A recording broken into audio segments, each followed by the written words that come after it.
it!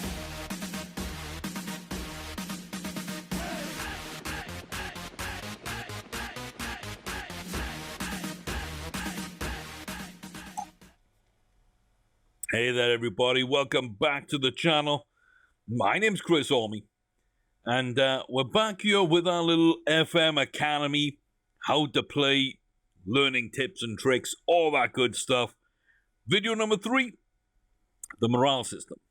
What it is, why it's important, how it works, and how you can get the best out of it. So, I don't think anybody's really confused on what good morale is, what bad morale is, and the fact that it makes your players play better or worse depending if they're happy or sad. So, I don't think there's too much to go over there. But I do think that people underplay the importance of it. So if I dive into my youth team, again, I'm trying not to show off my first team too much because there's been a lot of changes and surprises there for people. There's ways you can go and see them and everything, but yeah. If we look here at my youth team, I've got some extremely good morale players. I got some excellent morale for basically the whole squad. A couple of superbs, and then a couple of perfect morales. We're in really good shape right now. The players are happy. They're happy with the manager, they're happy with the tactics, they're happy with training, they're happy with one another, they're happy with their contracts.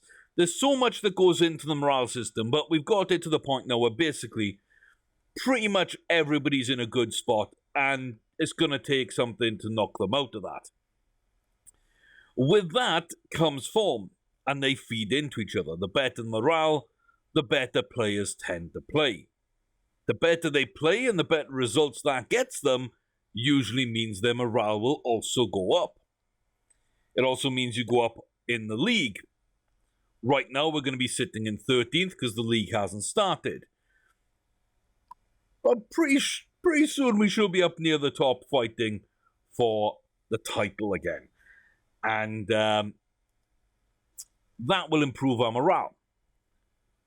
But any bad results knock it down, and any arguments with players knock it down.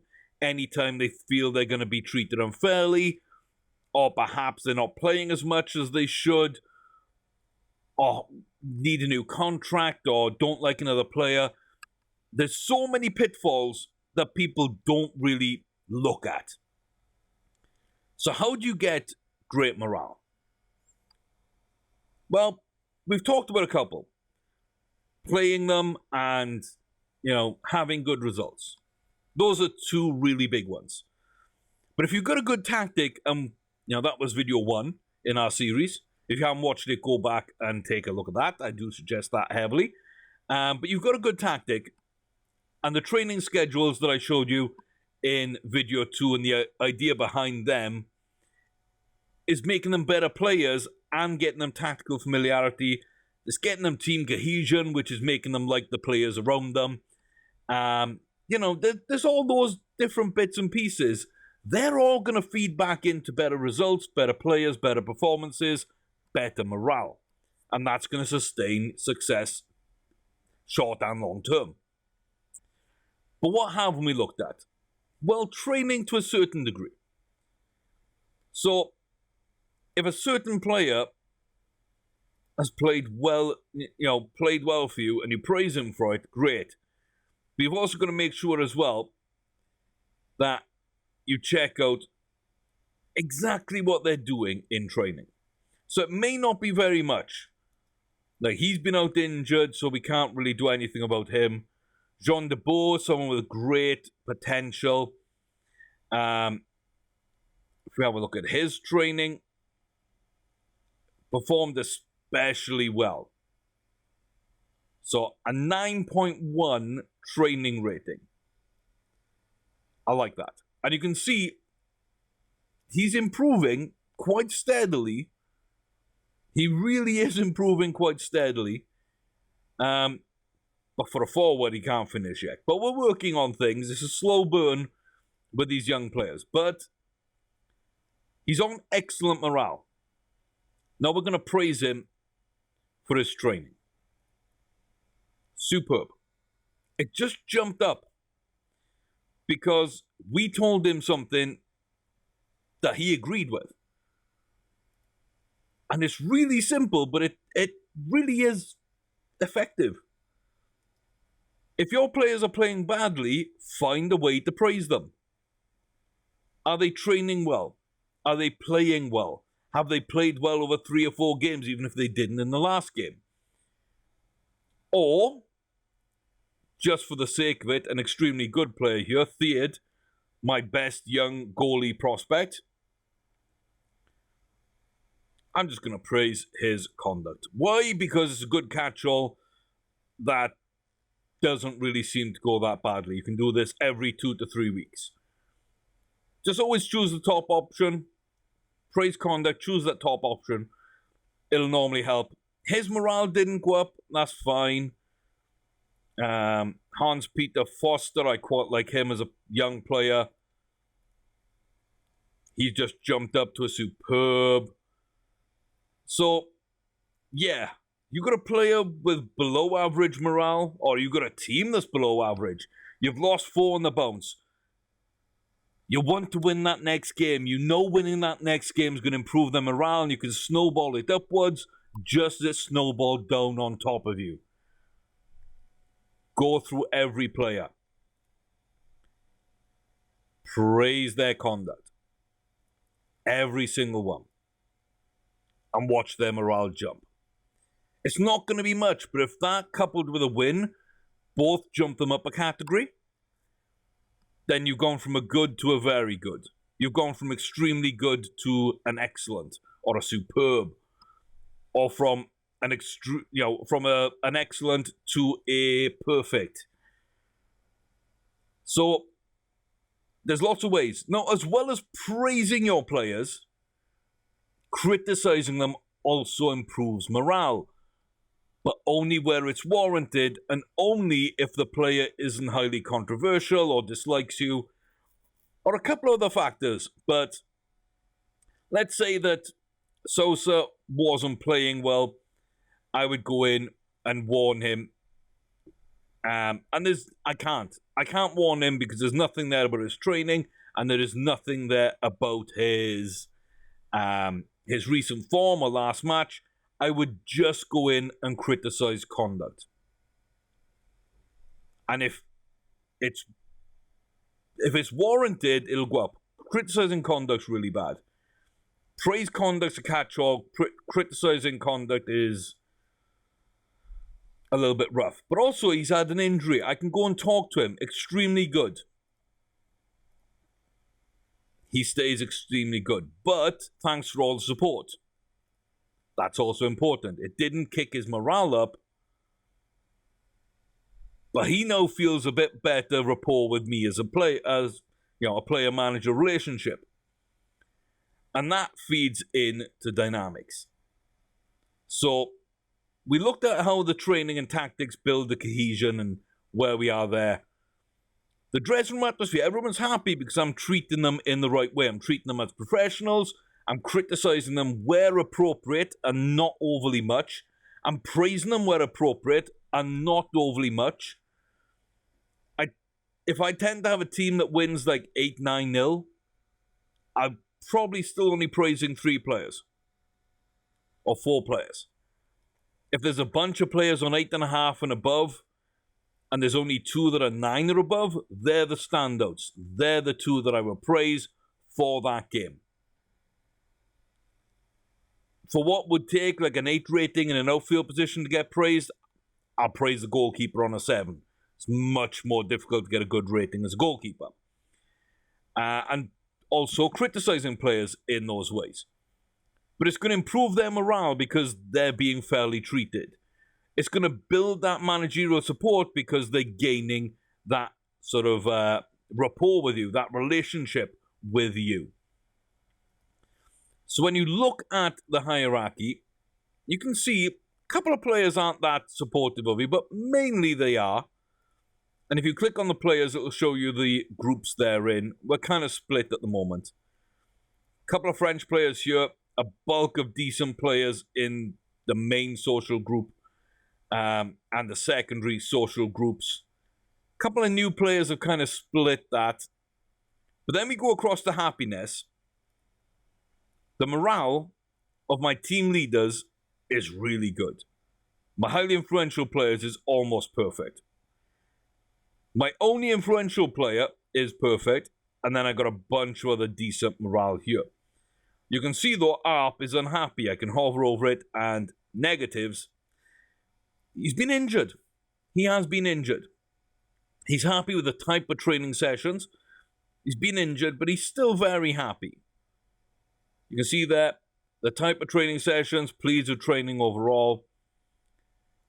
You're only satisfied, you're content with training overall.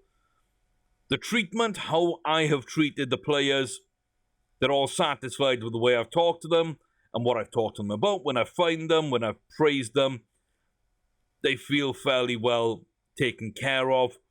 Management as well as about how they sort of view me and if they support me or not.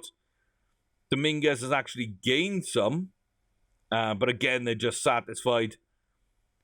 Club, that includes their contract situation and their player pathway and all the rest of it. That's what you will see take a nosedive if they want a new deal. Playing time, again, player pathway. Are you living up to it? Do they want more? That will show up here. That's usually the main one that I see negatives in. That's where my players get upset. Or if I follow them, it'll be treatment and management, or if they want to leave the club for various reasons, or a new contract, it'll get hit there. But the main one for me will be playing time because I've got a big squad. But overall, everybody's delighted. They'll work to this and they'll be happy when they get fined, when I've told them they'll get fined. They're very happy. They'll probably start moving about. And last season, we actually had one group. We had a core group with everybody in it. We're working back towards that. I'm going to try and win over the couple of players that don't fully support me. But overall, we've won a few games. Nobody's unhappy. 73 players. 21 first-team players. They're all very happy. Similar age players with a very, very young squad. So they get on better that way. Similar friends, yes, because they're all building upon each other's relationships. That helps as well. Many players who share nationality. I think I've got 3 Argentinians, 3 Frenchmen. I've got a couple of Italians. Yeah. And then I think the bulk is Germany. We've got a few individual nations scattered about. But when you look at the youth team as well, it's pretty much, not too many different nationalities. Everybody's pretty much got 1 or 2 national friends with them. And, we haven't made a huge amount of changes, but when we have, we've done it in bulk. So they tend to be together for a long time, or at least similar amounts of times. And yeah, they're all player personalities, very similar, because I've signed them that way, and mentoring gets them that way as well. So you can see here, we're 2 years in, so they support us. All the interactions have gained their trust. My reputation has gone through the roof because of the success we've had. And a lot of them not only like me, but respect me and will do what I tell them.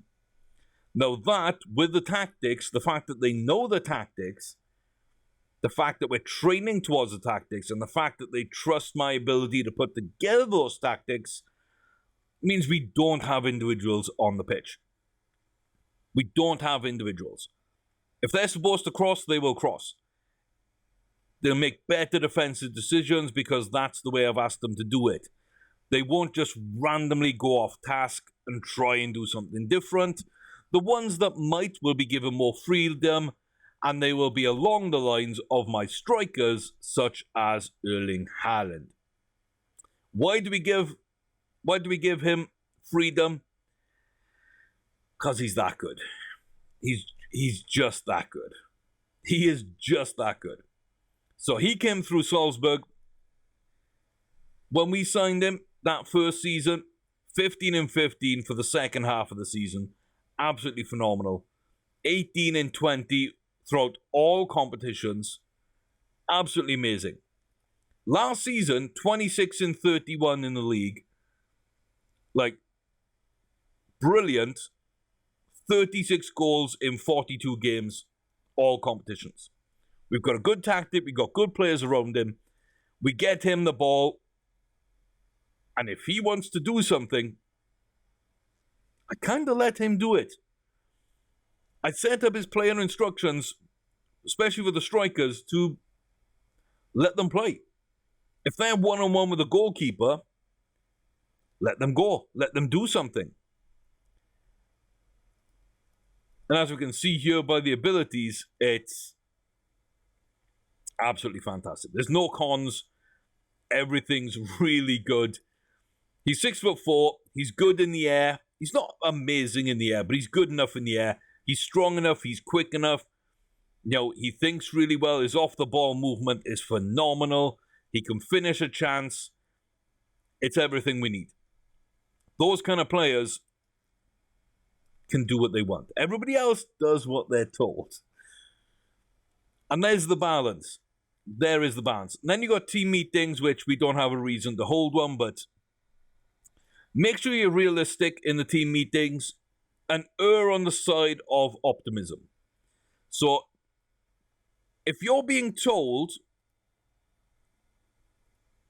that you're supposed to finish in 4th or 5th place. So if you look here at the season preview, let's say you're Schalke and you're tipped to be number 5 in the league. And you look at your team and you're like, okay, I've got some decent players. They've got Farman's pretty decent. Nubel's a good young goalie. Van Oysden's decent. Stambouli I like a little bit as well. Bentaleb, Kevin Volland's up there. Stabruski. Diaz is huge. Oliver, Bergstaller can be decent. So they got a decent enough squad, and they're tipped to finish 5th. And you go into that team meeting and try and set objectives. Like 5th is European qualification. I wouldn't tell them they're going to be a mid-table team because they're going to be upset at that. But if you then told them, okay, we're going to be fighting for European, they might take that on board. If you tell them Champions League, which is 2nd to 4th, 1st to 4th, but it's only a position or 2 above where they are supposed to finish. If you've got an ambitious squad and a professional squad, they might be looking at that and thinking, yeah, you're right. We can step up. We can do something. So the team meetings need to be a little bit optimistic at times. But you can't just tell them, I'm going to win the league. We're going to win the Champions League.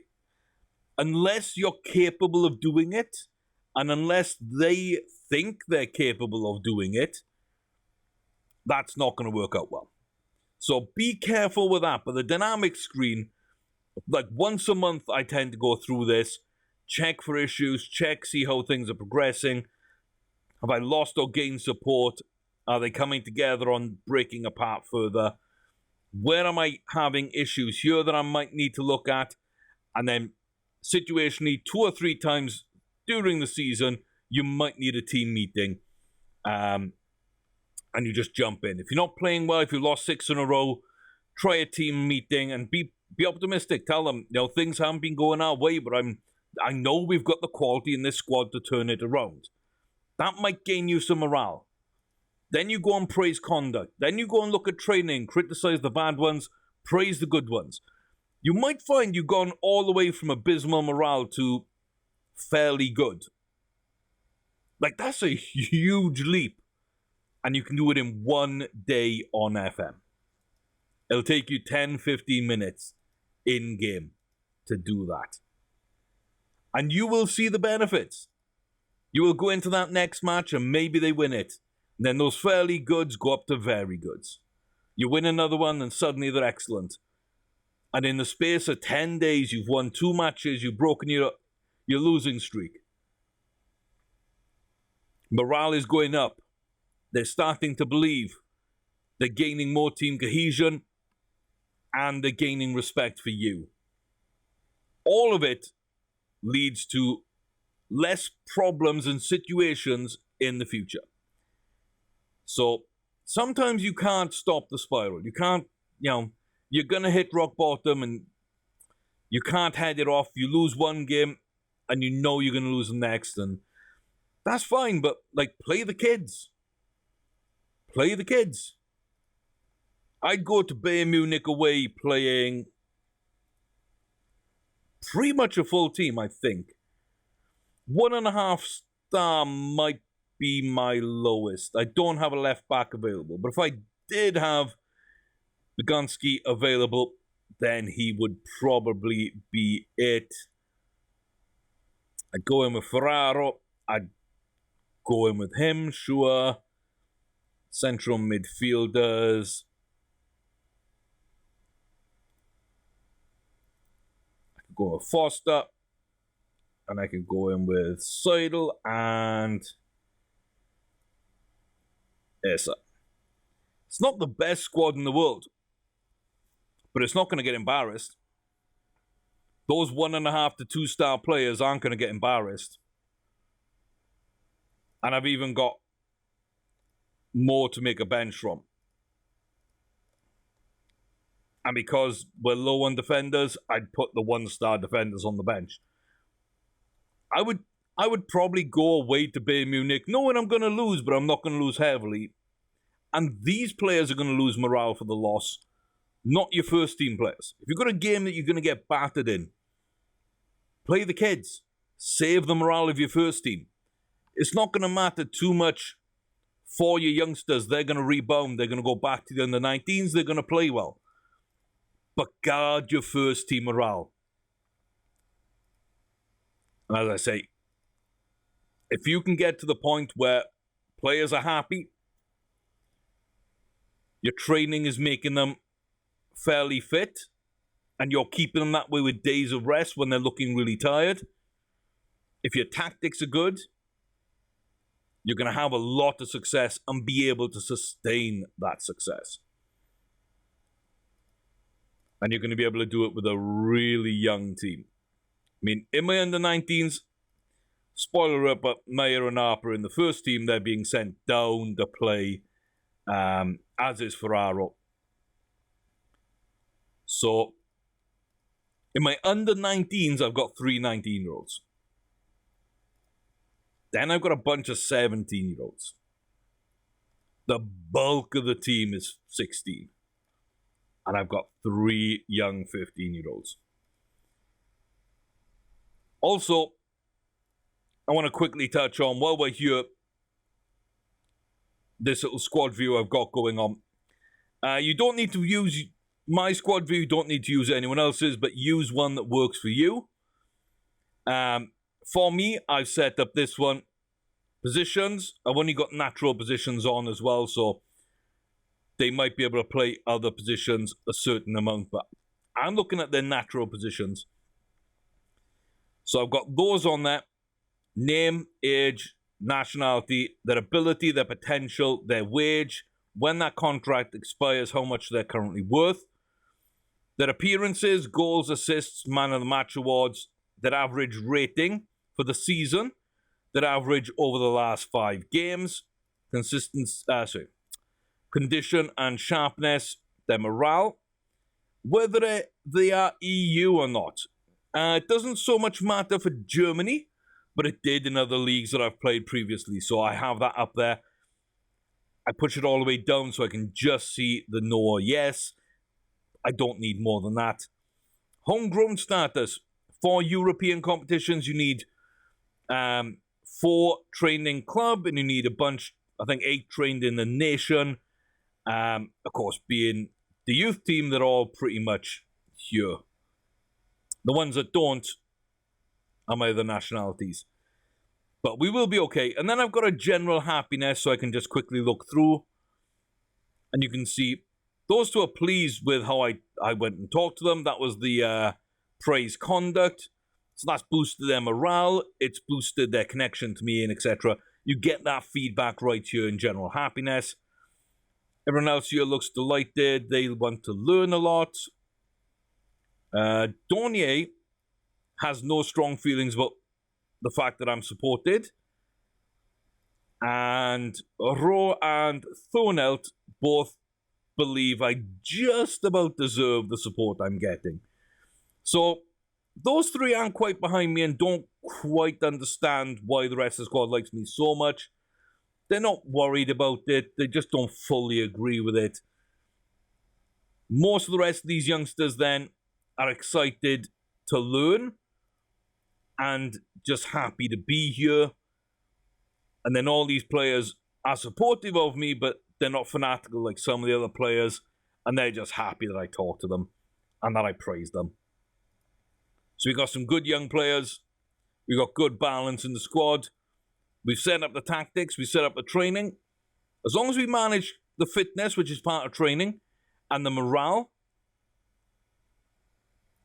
nothing really can beat us. Solid tactic, solid players, with good training, and you micromanaging their morale to make sure that they don't fall as far down as they could, they get out of it quicker than they should, and they sustain the high points for longer than they normally would.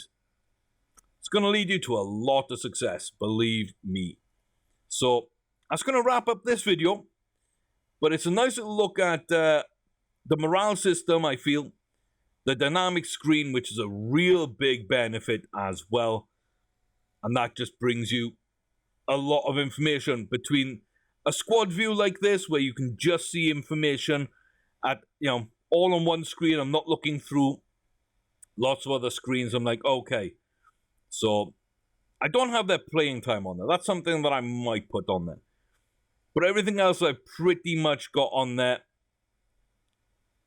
I don't need to go through all these different screens and like, okay, where do I need to go? What do I need to do? It's all pretty much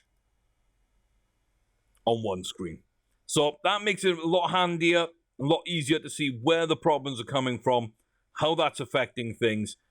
Is their morale tied into their form currently? Gives me an idea of what I'm doing right, what I need to do better, and where the players are looking for more from me. And that, it normally is a problem before you see it in here. Normally you don't see a message until it's a problem. Here, as soon as it starts looking like a problem, you'll get an idea. So that'll about wrap us up here. Video 3 in the FM Academy series. We've built our tactic. We've built our training regime. We know now as well how to keep the team fit and healthy, both mentally and physically. All that's left to do is assemble your club. And that is your staff room and the players to play in your newly designed system.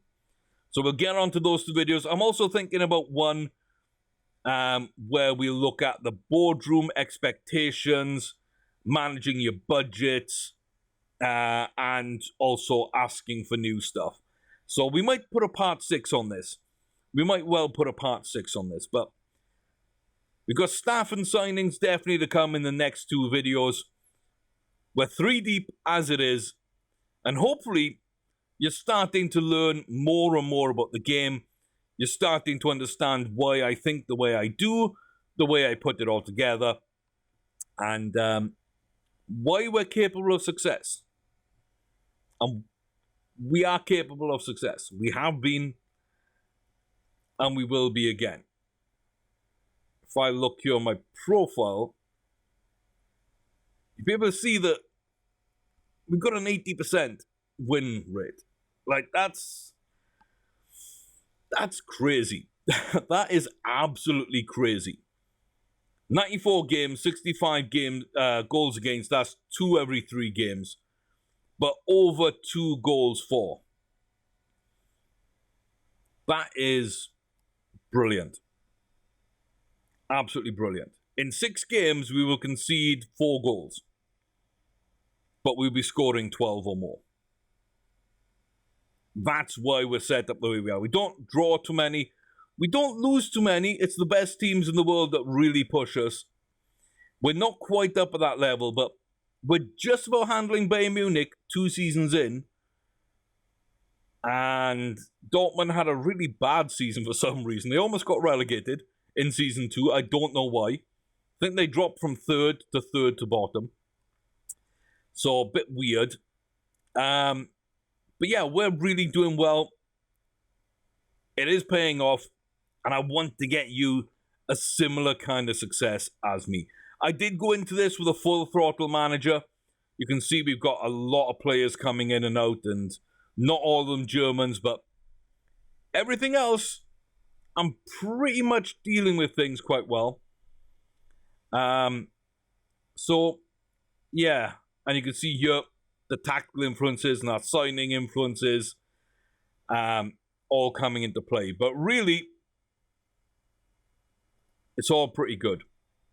Sign a lot, sell a lot, big money transfers, but big results. And 2 years in with Red Bull, Leipzig, it's going okay. So, how do you get this kind of success? It's by paying attention to the details. And that's what the Academy's here for. So, hopefully, you'll be back to assemble a backroom squad with me. You'll be able to join me as well for a signings video where we look at transfers, scouting, and how to set all that side of things up to make sure you're getting the best players now and for the future. And then a boardroom video, we'll look at that and where you can push them, where you need to back off, and things to look out for that are going to make things easier. So, hopefully you'll join me for those. Until then, though, thanks very much for watching. As always, I've been Chris Army. Thank you very much, guys and gals. I'll see you back here soon, no doubt. Till then, you all take care of yourselves.